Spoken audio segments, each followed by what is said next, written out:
Today we're checking out After the Wane, which is an upcoming game with the most beautiful art style. Really looking forward to seeing what this one is all about, so let's go. We're a ballerina. 5, 6, 7, 8. You leap. Almost every morning for years, you've repeated this sequence of movements, but your world is about to completely change. Everything that happened before was simply a rehearsal for what is about to happen. Very ominous.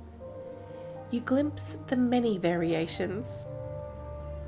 You know the steps: glissades, demi-pliés, and entrechats.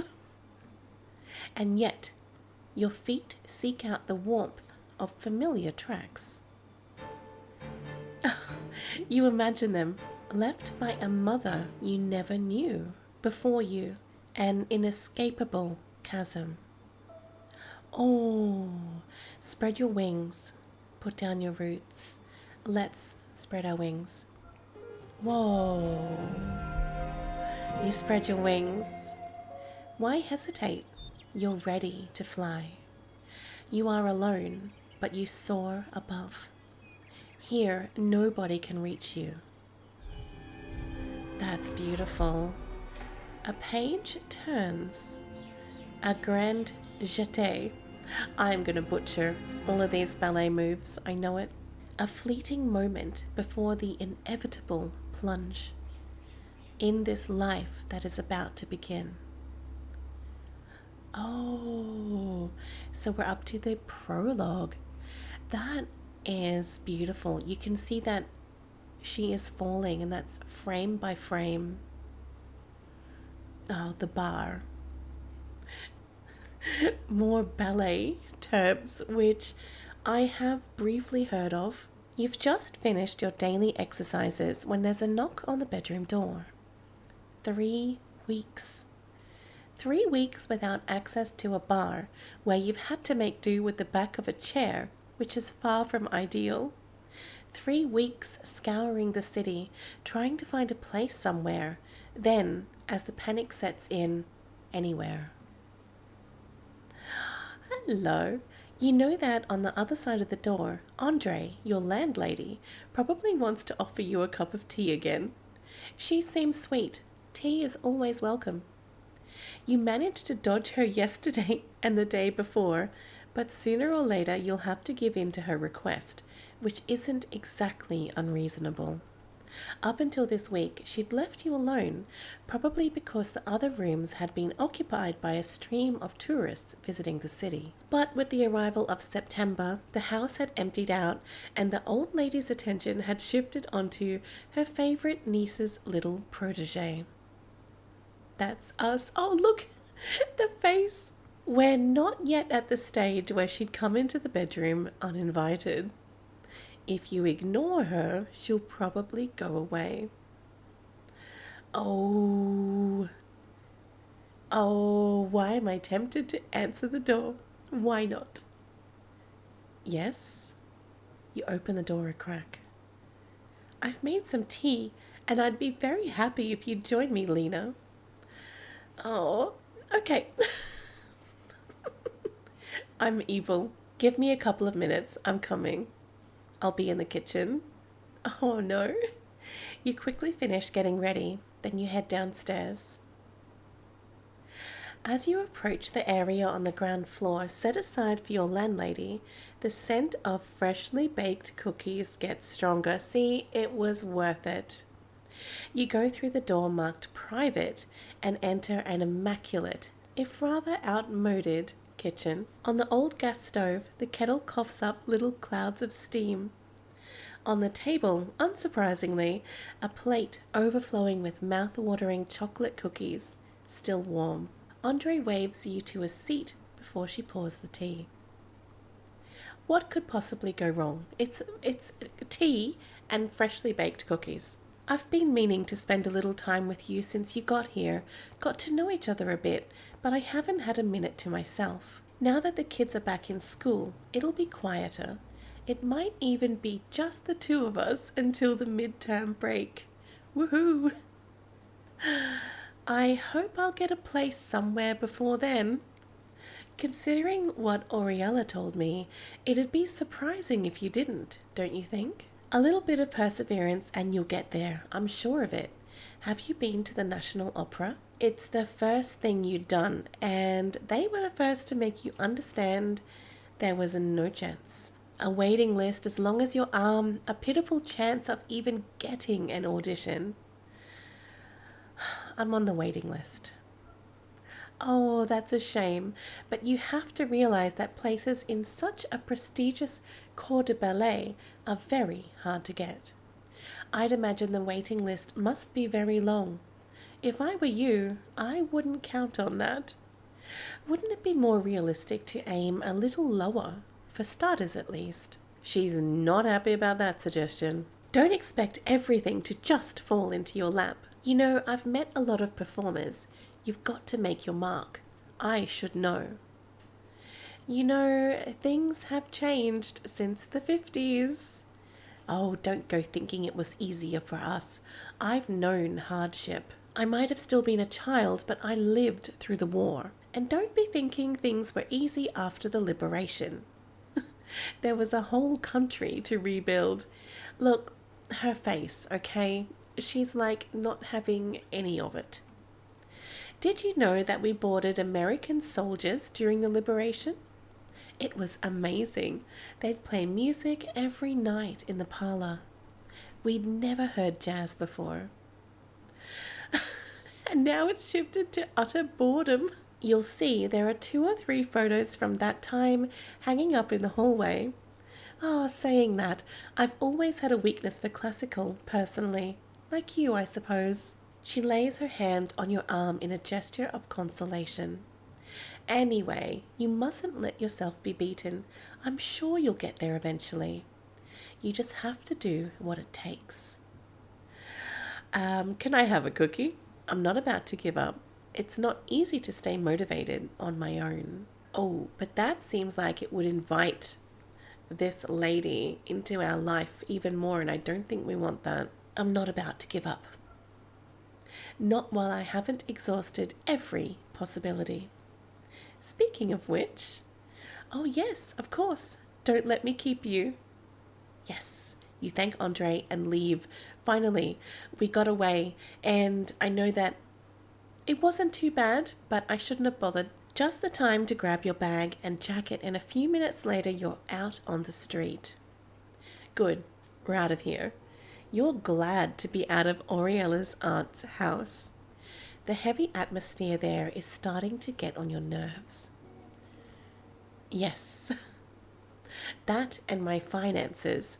I thought I'd be fine for a few months with what I'd saved up and the last of Mummy's money. I didn't realize that day-to-day life in a big city would be so expensive. The price of the room is fairly reasonable, but having to eat out for every meal is costing me a packet. I really have to be careful. It feels like my savings are evaporating before my eyes. I'll have to... What's the matter? I don't know. I felt something. Something familiar and strange. It's intriguing. You want to know more. Follow your intuition for sure. You start walking again, faster, weaving through the tangle of little streets so characteristic of this part of the city. Oh, it's raining. The rain, which had only threatened until now, begins to pelt down. I love that sound. It's beautiful. You huddle beneath your umbrella, determined to find the source of the strange sensation. Could it be that fellow there? Your steps take you, with a hook to the left and an about face to the right, toward the heart of the city. You find yourself in a narrow cobbled street which slopes gently upward, with an inexplicable sense of déjà vu. But this is an area you've never set foot in before. It's so far from the theatres and from the main thoroughfares that join the bridges. There's a guy sheltering in a doorway on your right. He's watching you with disturbing insistence.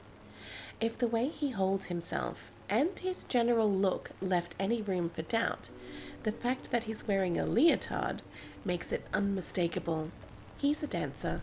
Yep, approach him. Look, I'm not one to shy away. Hello? Hi, Poppet. Can I help you? That's a peculiar way to strike up a conversation. Are you a dancer? I can see I can't get a thing past you. Yes, I'm a dancer. You try to peep behind him, but the room is shadowy. You can't make much out. Still, it looks a lot like a theatre foyer. And do you dance here? The man watches you with an amused smile. I'm a dancer and you're not hiring by any chance. Ah, I suppose you just arrived in town. He continues before you can even open your mouth. It's funny that you found this place by chance. That doesn't happen often.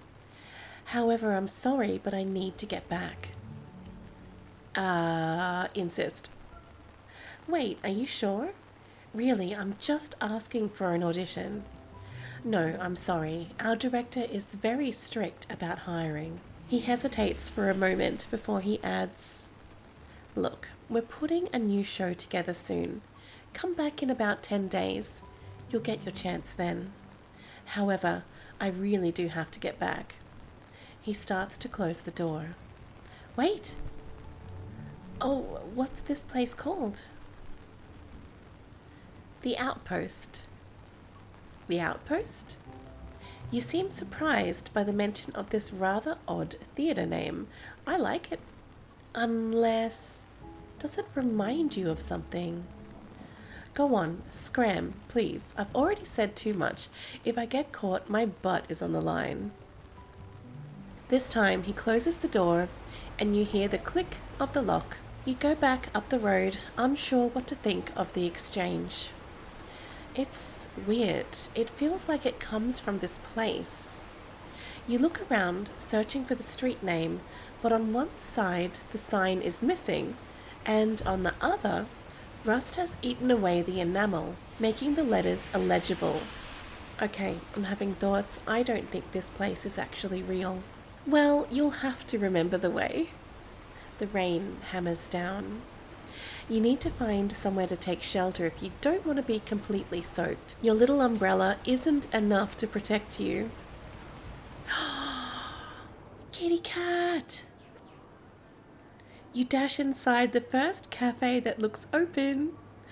Before realizing your mistake, the cafe, which is in fact a pizzeria, is not open at all. Metallic noises mingled with Italian expletives come from the kitchen. You're about to turn back when a pretty tabby cat rubs itself up against your legs with a plaintive meow. Definitely pat the cat. Oh, so cute. You bend down to pet it. Hello, baby. The creature rubs its head against your hand, purring emphatically. Oh, hello. Ah, I see you've met Fangio. We haven't been able to get rid of him since my sister started feeding him. You're here about the ad, right? Take a seat. Enzo, there's someone here about the ad. The noises from the kitchen stop. We're not exactly here about the ad, but we need money, so maybe. Shekoza? Someone for the ad? A middle-aged man rigged out in a ponytail and Hawaiian shirt enters the room, clutching a wrench. Did we post the ad? I don't know. Never mind. The wrench goes from one hand to the other. Then the man with the ponytail sits down across from you, while the other disappears into the kitchen. So, what is this job? Can I even do it? Sorry about the noise. The machine per espresso is shot. I'm Enzo. Are you here about the ad? What ad? Be honest. Oh, I was thinking we hadn't posted the ad yet. Hey, look, sorry. We don't open for another hour, actually. Enzo begins to stand up. Wait, are you looking for someone? Considering the worrying state of your finances, You've probably got nothing to lose trying your luck. Oh, are you looking for work? It's simple. We need help waiting tables, especially weekends and evenings. Have you ever done that? Oh, yes, I've had several waitressing jobs, but in cafes. Well, this is a restaurant, but it's not so different from a cafe. Better. Enzo has just noticed the cat, which has perched on one of the tables and is giving itself a good wash, getting in the way of the table settings. Aslan. What? Can you put the cat out, please? He's managed to get into the dining room again. Ever since Aslan's sister started feeding it, we can't get rid of it. Enzo hesitates for a moment before asking loftily, Tell me, where do you see yourself in 5 years? Not in this pizza restaurant, that's for sure. We want to be dancing on a stage. Cut the crap, Enzo. Tell her you'll take her on a trial basis. This isn't a recruitment agency. Yeah, you're right. It's ridiculous. How many hours a week could you do? At the moment, I'm free a lot of the time, but that could change. If it works for you, we'll start you off with 3 evenings plus weekends, and we'll adjust it according to your availability. Okay. Can I see your ID, just to check your age? Yes, of course. You rummage through your bag and hand him your ID card. Magdalena. Just Lena. Don't say any more. Well then, welcome aboard, just Lena. Enzo offers you his hand, and you shake it almost instinctively. When can you start? Right away? Great! Service starts in 1 hour. Come on, I'll show you the kitchens. Okay, so right away as in now. There's lockers for your stuff in the cloakroom. Aslan, have we got any small-sized aprons left? Oh, well, I was actually thinking that we would go into like a little serving game, side game. You can see the kitty cat there. So we've reached the end of the shift. You join Aslan, who's smoking a cigarette in the restaurant's backyard. You're exhausted. You only smoke very occasionally, but you figure you could really do with one now too. You sit on the steps facing him. How about we say no to smoking? I think if we want to be a dancer, we should probably not do that. Is it like that every night? Yep, not exactly restful, is it? We're by far the cheapest restaurant in the neighborhood. Enzo insists we keep the prices affordable. So we've a full house every night. Victims of our own success, he says. But I hope that won't put you off, huh? We really need the help, as you can tell. Aslan chuckles. I like a challenge. Just as well. Tell me, what do you do when you're not juggling 6 orders and 3 pizzas at a time? I'm a dancer. Ah, that's why you've moved here. Yes, it's not easy to make your mark in the art communities. No, especially when you don't know anyone. No, but I'm not going to give up. A sigh escapes you before you can get a grip on yourself. Anyway, thanks for the job opportunity. My savings have just been melting away. Oh, it's not me you need to thank. It's Enzo. He's the boss. Tell me, have you heard about the neighborhood association? Don't think so. Yes, it's called the St. Louis Circle. We rent a place on, well, St. Louis Street. There's quite a few activities, especially the dance club. That's interesting. Well, we're having a neighborhood dinner for the association's new season, 2 weeks Saturday. In any case, Enzo's closing the pizzeria to be there. And Samira's requisitioned the kitchen to make samosas. Samira? That's my sister's name, the former waitress. Oh, the sister that was feeding the cat. And trust me, you really don't want to miss out on Samira's samosas. In that case, I guess I don't have a choice. I'm forced to accept the invitation. The door into the yard opens and Enzo sticks his head out. Lena? Yes? I've printed your work contract. Do you want to take a look and get it signed? I'll be right there. Aslan gives you a smile as you follow Enzo into the office. I think this is a good start, very promising. Ooh, so that was the prologue, and this is now Act 1. It looks like there could be 3 acts. Adage. Miss Sadia? Oh, that's us, Lena. Lena Sadia. The corridor light comes on and the door to Andre's apartment flies open. We've already done this today. No. It's after midnight, you're just back from work at the pizzeria, and after a week at this pace, you only dream of one thing, going to bed. Could I speak to you for a minute, please? Can't it wait until tomorrow? The old lady looks outraged before she says in a bewildered whisper, I'm worried about you. That is too rude, so I'll just say, okay, but be quick. Okay, but be quick, it's late. You haven't got the heart to send her packing, but you're not going to put up with this kind of intrusiveness either. Seeing as you seem more interested in doing I don't know what with I don't know who, I picked up the phone and made a few calls. Why is this any of her business that we have a job and where we're working? I've got a list for you of companies to contact. Let's just not argue. Thank you. I know better than to argue. You're welcome, but try to make good use of it. She holds out the list. You take it. It's late. You're keeping me up. If you'll excuse me, you stopped me. She leaves you standing with your list and your guilt. She could have just slipped it under the door or something.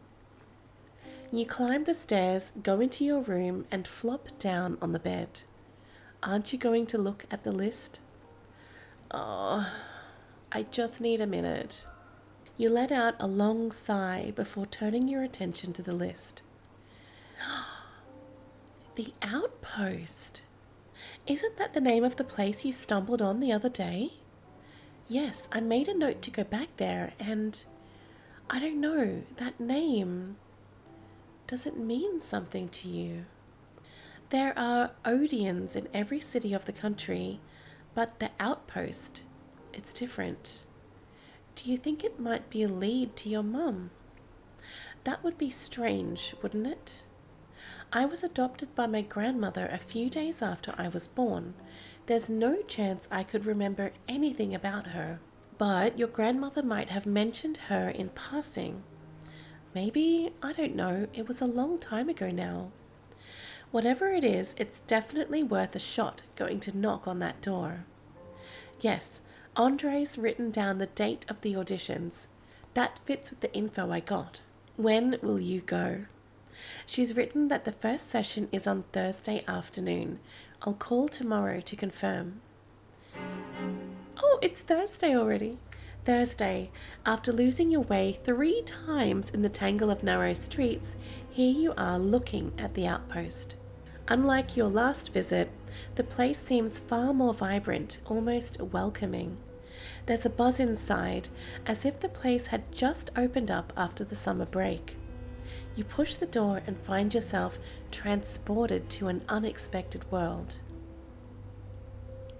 It is indeed an old theatre, but it emanates an aura of sanctity that you can feel almost physically.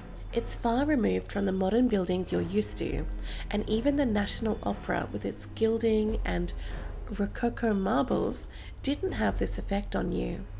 You're so absorbed in contemplating the Art Deco woodwork and furnishings that you don't notice the 2 young men who ask you if you'd mind getting out of the way. You apologize and take a couple of steps back. Your attention is drawn to the clothes rack. They're moving from one wing of the theatre to the other, groaning under the weight of the colourful, glittering stage costumes. On your right, a group of young women are disappearing into the corridor to backstage. They must be auditionees. On the other side, behind the box office, a middle-aged woman is checking a list. She doesn't look like your typical ticket office clerk with her stern aspect and the skirt suit that screams high-level job, but lacking anyone more amenable to talk to, you approach her anyway. Okay, now I'm worried. Oh, she doesn't look that bad. Hello? Just a moment. She doesn't seem in any rush to answer you. 2 minutes later, she's still absorbed in her list. Wait. You decide to try and stay in the woman's good graces. After all, you're the one who needs help. After a long wait, she finally raises her eyes. Maybe that was a test. What can I do for you? Well, I'm a dancer. I'm here for... You're late. We're about to start. Have you got your resume? Late? It's at least half an hour before the time Andre had written down. You rummage through your bag and place the required document on the counter, confidently. There's no reason to panic. A hand sneaks in from your right and takes the paper? Oh. You turn and find another woman with a dancer's physique but middle-aged has crept in close to you. Her ice blue eyes carefully study your feeble list of professional experiences before they come to rest on you. She gives off an aura of authority. She seems to think deeply for a few moments before tersely revealing her decision. Follow me. Oh, she looks like Morticia. Then she adds to the woman behind the counter, Lydia, could you send Arnaud to the big rehearsal room, please? Without a word, Lydia picks up the intercom. The other woman is already being swallowed up in the depths of theatre. You trot behind her, trying to keep up, and you find yourself in a labyrinth jumble of corridors and staircases that you cross before emerging into a large room bathed in light. This is a beautiful room. A man in a tweed suit with a mustache and a small round spectacles leans back against a half-open window, smoking a cigarette. Seeing you enter, he nonchalantly tosses the butt outside before he seats himself at an old baby grand piano. Grasping what you're expected to do, you start getting ready to dance. She nudges your shoes disdainfully with her toe. You won't need those. Say nothing. Just shut up. You're not exactly delighted to dance barefoot, but maybe it's part of the test. Unsure, you decide not to mention it. Just as you're finished getting ready, a young man enters and strides across the room. That's that same fellow that we met in the rain. You realize immediately that it's the dancer you met the other day, who in all likelihood would be Arnaud. Right. Deborah? Arnaud, show her the duo. Arnaud quickly explains the choreography to you. You nod your head, trying to memorize the different moves you're going to do together. His confidence and the way he takes the time to let you digest the information, checking that you understand each step, is very reassuring. I'm glad that at least he seems approachable and friendly and nice. Deborah comes over several times to pick you up on your position or timing. You correct yourself as well as you can. You know you're putting yourself on the line for a place in this company, the only one that's given you a chance up till now. Then Deborah signals the pianist and you begin. Arnaud is watchful, attuned. He knows the routine perfectly and does everything he can to make things easier for you, which isn't a simple task. Everything is unusual, between the strange rhythm of the music coming from the piano, the series of movements which questions every academic certainty that had been etched into your body year after year. Wow. You and he, you waver over a fragile line between sophistication and animality. In his arms, you fly and drop with the lightness of a swallow and the power of a hawk. Deborah interrupts you, asks you to reposition yourself. You don't understand what's wrong. Her instructions are so strange and counterintuitive. It's hard to understand exactly what she expects of you. but you have no choice but to trust her. You put yourself back in position and you begin. And suddenly, time twists into creeping contractions. Wow.